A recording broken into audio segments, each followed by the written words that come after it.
एक पुराने शहर के कोने में, जहां दीवारों की प्लास्टर झड़ चुकी थी और वक्त भी जैसे थक कर बैठ गया था, वहां एक छोटा सा कच्चा झोंपड़ा था।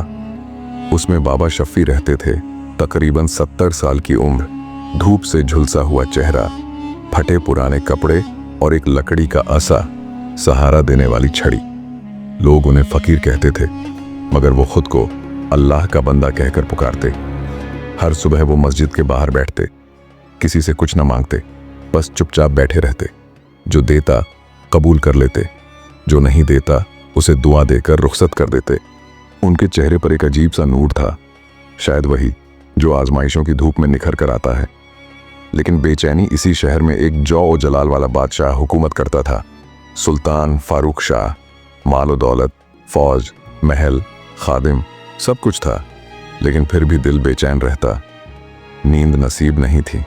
वो अक्सर आधी रात को महल के बाग में अकेला बैठकर आसमान की तरफ देखता, जैसे किसी खोई हुई चीज की तलाश में हो। एक दिन दरबार में बहस चल रही थी, बादशाहत का असल दुश्मन क्या है। किसी ने कहा फक्र, किसी ने कहा इल्म, किसी ने कहा बेनियाजी। बादशाह ने मुस्कुरा कर कहा, मैं इस शहर के हर फकीर को मिटा दूंगा, ताकि कोई मेरी सल्तनत को चुनौती न दे सके। फक्र पर जुल्म की शुरुआत अगले दिन सिपाही शहर के हर कोने में फैल गए। जो भी फकीर था उसे पकड़कर शहर से बाहर निकाल दिया गया। बाबा शफी भी मस्जिद के बाहर बैठे थे जब सिपाही वहां पहुंचे। उठ, बादशाह का हुक्म है, फकीरी नहीं चलेगी। बाबा शफी ने मुस्कुराकर जवाब दिया, ये जमीन अल्लाह की है, तुम्हारी बादशाह तो बस अस्थाई है। सिपाही गुस्से में आ गए और उनका असा तोड़ दिया। बाबा शफी जमीन पर गिर पड़े, मगर उनके लबों पर अल्फाज थे, अल्लाह गवाह है, मैंने कभी किसी से न मांगा, न ही किसी को बद्दुआ दी, लेकिन आज दिल से निकली है और वही काफी है।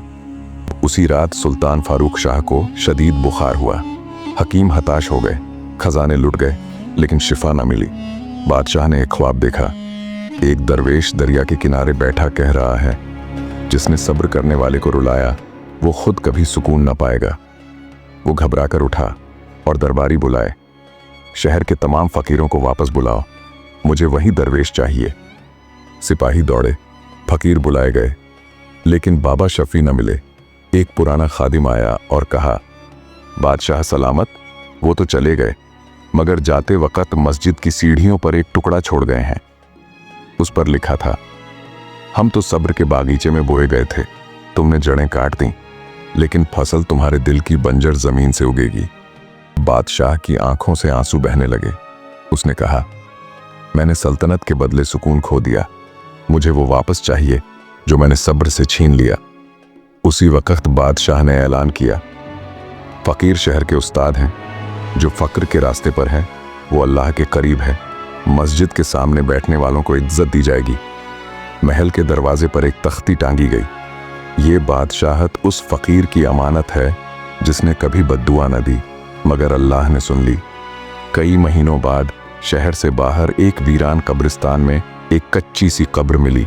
पास ही एक लकड़ी की तख्ती थी जिस पर लिखा था, बाबा शफी, जिसने सब्र किया और जालिम को जला दिया।